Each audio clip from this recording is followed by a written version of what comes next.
ನಮಸ್ಕಾರ ಗೆಳೆಯರೇ, ತಮಗೆಲ್ರಿಗೂ ಪ್ರಚಾ ಇನ್ಫೋ ಚಾನೆಲ್ಗೆ ಸ್ವಾಗತ.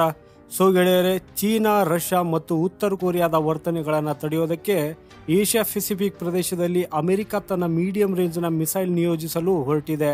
ಈ ವಿಷಯವನ್ನ ಟೋಕಿಯೋದಲ್ಲಿರುವ ಅಮೆರಿಕನ್ ಎಂಬಸಿ ದೃಢಪಡಿಸಿದೆ. ಹಾಗೂ ಇದರ ಬಗ್ಗೆ ಜಪಾನ್ ಮೀಡಿಯಾ ಸಂಸ್ಥೆಗಳು ಈ ವರ್ಷದ ಅಂತ್ಯದವರೆಗೂ ಈ ಮಿಸೈಲ್ ಸಿಸ್ಟಮ್ ಅನ್ನ ನಿಯೋಜಿಸಲಾಗುವುದು ಅನ್ನೋ ಸುದ್ದಿಯನ್ನ ಪ್ರಿಂಟ್ ಮಾಡಿದೆ.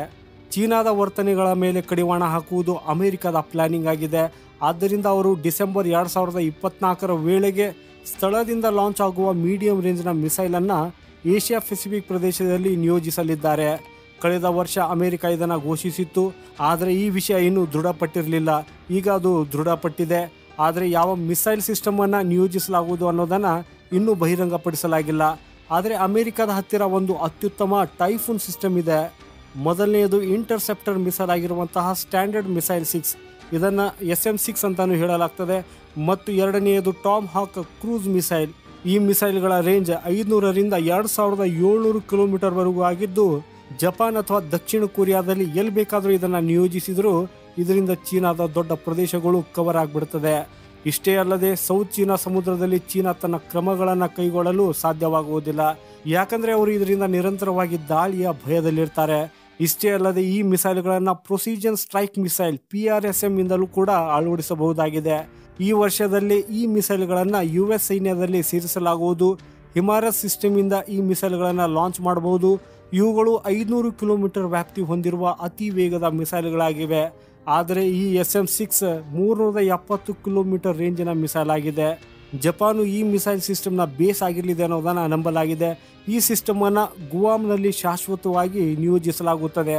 ಆದರೆ ಸದ್ಯಕ್ಕೆ ಇದನ್ನು ಜಪಾನ್ನಲ್ಲಿ ತಾತ್ಕಾಲಿಕವಾಗಿ ಸ್ಥಾಪಿಸಲಾಗುವುದು. ಯಾವುದೇ ಸಂಘರ್ಷ ಅಥವಾ ಯುದ್ಧದ ಪರಿಸ್ಥಿತಿ ಉದ್ಭವಿಸಿದರೆ ಈ ಮಿಸೈಲ್ ಸಿಸ್ಟಮ್ಗಳನ್ನು ಹೆಚ್ಚು ಅಡ್ವಾನ್ಸ್ಡ್ ಪೊಸಿಷನಲ್ಲಿ ನಿಯೋಜಿಸಬಹುದು.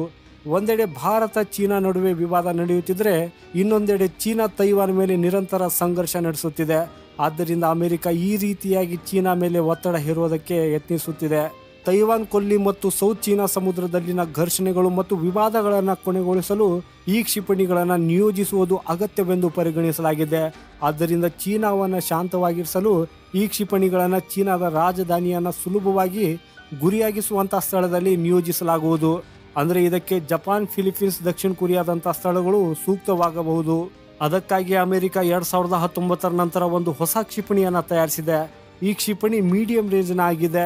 ಇನ್ನೊಂದೆಡೆ ಚೀನಾ ಕೂಡ ಇಂಥ ಕ್ಷಿಪಣಿಗಳನ್ನು ತಯಾರಿಸುತ್ತಿದೆ. ಚೀನಾ ಸದ್ಯಕ್ಕೆ 1000ಕ್ಕಿಂತ ಹೆಚ್ಚು ಮೀಡಿಯಂ ರೇಂಜ್ನ ಕ್ಷಿಪಣಿಗಳನ್ನು ಹೊಂದಿದೆ. ಇವುಗಳು ಕೆಲವು 100 ಕಿಲೋಮೀಟರ್ಗಳವರೆಗೆ ಮಾರಣಾಂತಿಕ ದಾಳಿಯನ್ನು ನಡೆಸುತ್ತದೆ. ಆದರೆ ಅಮೆರಿಕದ ಮಿಸೈಲ್ಗಳ ನಿಯೋಜನೆಯ ನಂತರ ಚೀನಾ ತನ್ನ ಚಟುವಟಿಕೆಗಳನ್ನು ನಿಲ್ಲಿಸಬಹುದು ಅಥವಾ ನಿಧಾನಗೊಳಿಸಬಹುದು. ಸೊ ಗೆಳೆಯರೇ, ಈ ಮಾಹಿತಿ ಬಗ್ಗೆ ನಿಮ್ಮ ಅಭಿಪ್ರಾಯ ಏನು ಅನ್ನೋದನ್ನು ಕಮೆಂಟ್ ಬಾಕ್ಸಲ್ಲಿ ಕಮೆಂಟ್ ಮಾಡಿ ನಮಗೆ ತಿಳಿಸಿ.